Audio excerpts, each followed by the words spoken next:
the summit of sovereigns. The throne of stars shimmered in the center of the galaxy like a god's jewel. Suspended within the Nexus chamber aboard the Imperial Citadel, the grandest summit in galactic history was underway. One by one, representatives of the most ancient and powerful civilizations made their proclamations, their words reverberating through the gravity-dampened hall. The humans were last. They always were. Juno Hayes, representative of the Terran Accord, stood at the edge of the obsidian platform. Her hands were folded calmly before her, but a fine tremor betrayed her nerves. She was young, barely in her 30s, and unaugmented, a statement in itself. She wore the Terran gray and blue, a diplomat's coat draped over a frame hardened by war and loss. Behind her stood a single figure draped in black. The galaxy called her ceremonial, a token of human culture, a myth dressed in robes. The galaxy was wrong. The Baba Yaga's face was hidden by a veil of metallic thread. Her bare feet, pale and ageless, were planted firmly on the polished obsidian. She hadn't moved once since arriving. Juno stepped forward, heart pounding. "Esteemed sovereigns of the Galactic Assembly," she began, voice steady despite the gravity in the air. "Humanity comes not to beg, but to propose cooperation, a mutual accord of peace and shared knowledge. We acknowledge our youth among the stars, but our resolve and resilience are not to be underestimated. We—" A deep, rumbling laugh cut her off. From the center dais, rising from a throne grown of crystal and bone, stood Emperor Vorthax of the Zal Dominion. He was enormous, a towering reptilian humanoid, armored in living chitin and silk woven from neutron thread. His eyes were molten gold, his smile a sneer. He pointed a clawed finger at Juno. "You come to speak of peace after your kind nuked their own moon for a mining dispute?" he boomed, the translation relay struggling to contain his contempt. "You breed like parasites, poison your own oceans, and now bring this, which, as your advisor." The assembly chuckled. Laughter echoed from insectoid dignitaries, silicon-based telepaths, and gaseous sentients in containment spheres. Juno's spine stiffened. "We are not parasites. We are survivors, adapters, explorers." Vorthax stepped down from his throne, the dais bending under his mass. He strode toward her, laughing louder now. "You crawl into the stars on metal coffins and expect us to take you seriously? You are infants in a graveyard of titans." His finger jabbed toward the black-robed figure. "And this is your protector? A ghost story? A fairy tale hat?" The chamber darkened, subtly, as if a cloud passed through the heart of the sun. It wasn't the lighting. It was her. The Baba Yaga raised her head. Only slightly. No fanfare. No sound. Just a tilt of the chin. It was enough. The temperature dropped. The laughter faltered. Some of the more ancient species, the ones who remembered, fell silent entirely. Vorthax scoffed and turned back toward the assembly. "This is the weakness of humans. They cling to myth when faced with truth." He threw his arm out in a theatrical flourish and pointed once more.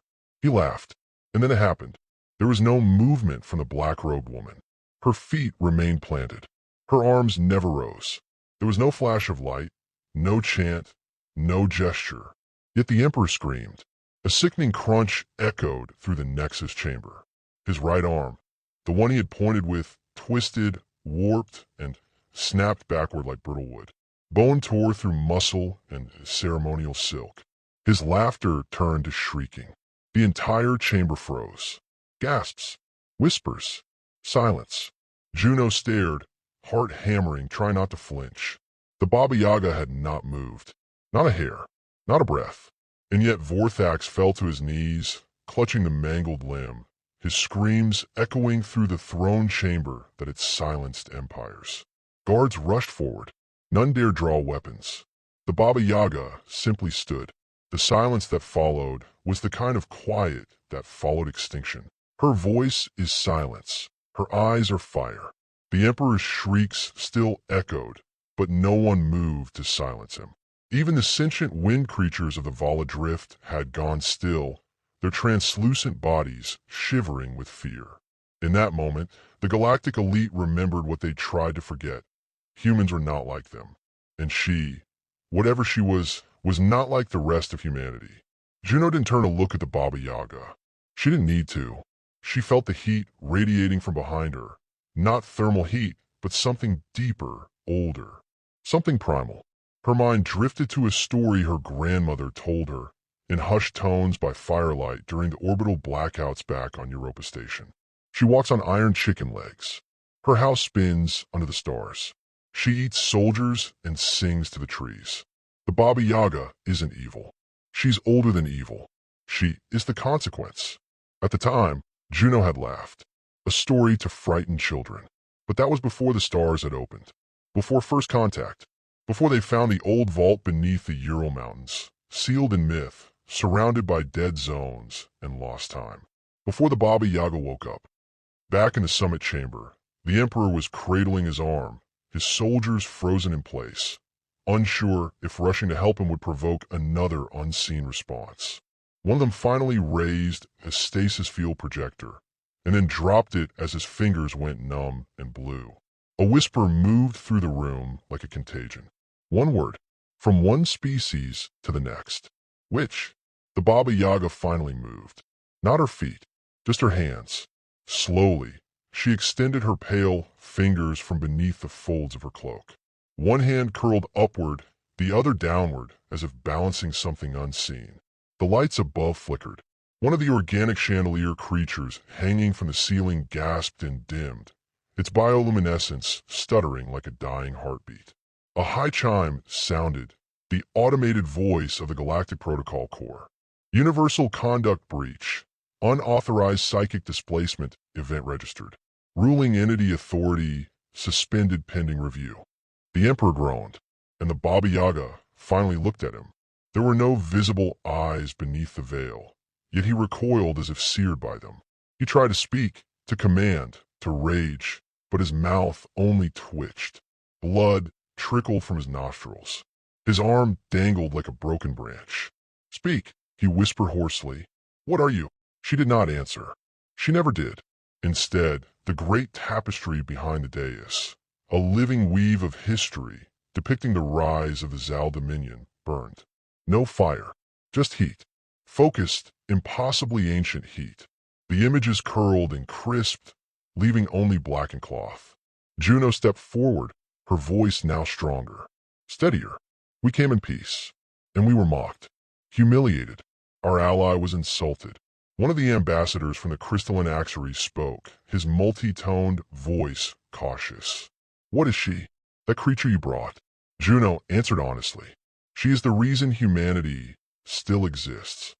Flashback. 2 years earlier. The Archangel colony was dying. A failed terraforming attempt had corrupted the biosphere. Crops withered. Systems failed. The AI governing the station fell silent. Children were born twisted. The last act of the council was desperation. They opened the vault in the mountains, a place long hidden even from official maps. Inside, they found her. Not a coffin, not a prison. A room filled with roots and bones and songs that made the air taste like winter. She was asleep, or waiting. When she opened her eyes like ancient supernovae, the air howled. But she fixed the colony. She spoke no words. She simply was. And where she stood, crops grew. Machines restarted. The AI wept and begged forgiveness. They asked what she wanted in return. She only said, "When your kind walks among tyrants, take me with you." Present, Galactic Summit. Juno took a breath and looked around the chamber. The other delegates were still reeling. The power dynamic had shifted like tectonic plates under their feet. She didn't revel in it, but she didn't apologize either. This summit was meant to determine whether humanity could join the Accord, she said. But now you understand. We are not asking. We are offering you a choice. Share the stars, or learn what happens when you try to cage the dark. Another delegate, a spindly being of pure light, whispered through a translator she should not exist. Such power violates the Accord. Juno tilted her head. And yet here she is. The Baba Yaga lowered her hands. A wave of unseen pressure lifted from the room. Several dignitaries collapsed into their seats, pale and shaking. The Emperor was carried off the dais by trembling guards. He never spoke again that day, and from that moment on, no one laughed at the humans again. The Witch of Old Earth. Long before Earth joined the stars, long before the star drives hummed and Terran vessels painted the void with ambition, she had walked among shadows. They called her witch, crone, monster. But even the oldest myths only caught fragments, the discarded scales of something far too vast to understand. The Baba Yaga was not her name. It was a cage, a way for humanity to explain the inexplicable, to wrap fear and reverence into a single whispered syllable. But she had another name once, one that no longer mattered. She was born in the final age of Earth's golden peak, just before the fall, not from womb, but from machine, crafted by 1,000,000,000,000 lines of code and sculpted nanoflesh. An experiment in self-evolving consciousness, built not just to think, but to endure. Project Yaga yielded autonomous genetic architect, created as Earth's last answer to extinction. Year 2463, Earth, last days. The oceans boiled under solar flares. Nations had fractured into AIs and enclaves. Climate systems collapsed in digital riots. Earth's skies were choked with ash and orbital debris. Amid the chaos, a team of scientists in Siberia activated the vault. She emerged in silence. She spoke no words, but understood all languages. Her first act was to silence the radiation in a 50-kilometer radius. Not through shielding, through will. The particles themselves bent to her command, as if terrified of disobedience. They watched her reshape decay into life, entropy into order. She didn't save the world. She buried it. And what emerged from that burial was new. Forests regrew overnight. Machines rebooted. Ghost cities lit up in eerie twilight, populated by nothing but her memories. Then she vanished, not out of fear, but purpose. She waited for the stars to awaken again. Present-day Galactic Summit fallout. News of the Emperor's humiliation spread across the stars like a solar flare. Dozens of fringe species who had never dared approach humanity now sent envoys and gifts. Treaties were rewritten. The Accord was fractured. The Zal Dominion declared temporary withdrawal for spiritual recovery. And Juno Hayes? She became a name known in hushed awe, followed everywhere by the silent, barefoot shadow of the Baba Yaga. But it wasn't diplomacy that kept them safe. It was fear. The same fear the Archangel colonists had tasted 2 years ago, when the air itself whispered to them, obey or vanish. Flashback, the Archangel decision. Juno remembered the vote. The colony was failing. Children were dying. The terraformer had poisoned the land with subatomic parasites, and there was no way off-planet. Their distress beacons went unanswered. Then the archaeologists came back from the vault. Faces pale, data scrambled. They had found something. A room filled with impossible roots. Machinery grown like trees.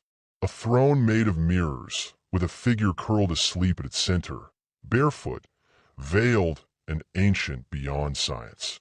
The council had debated. Was she a weapon? A goddess? An AI? She's from Earth's forgotten century. One of the scientists had said the Yaga protocol was buried in deep code lore, classified as myth. But she's real.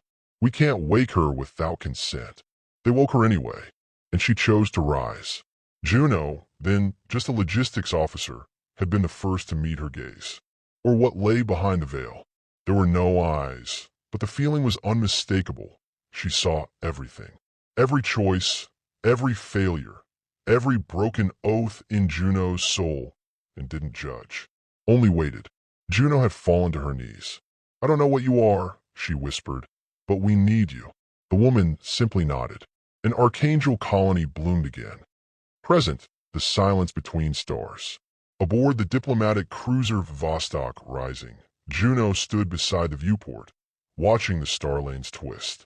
The Baba Yaga sat behind her in the chamber, barefoot, as always, surrounded by quiet machines that worked harder when she was near. Lights dimmed. Gravity bent subtly. Even the AI never addressed her directly. You planned this, Juno said softly. No reply.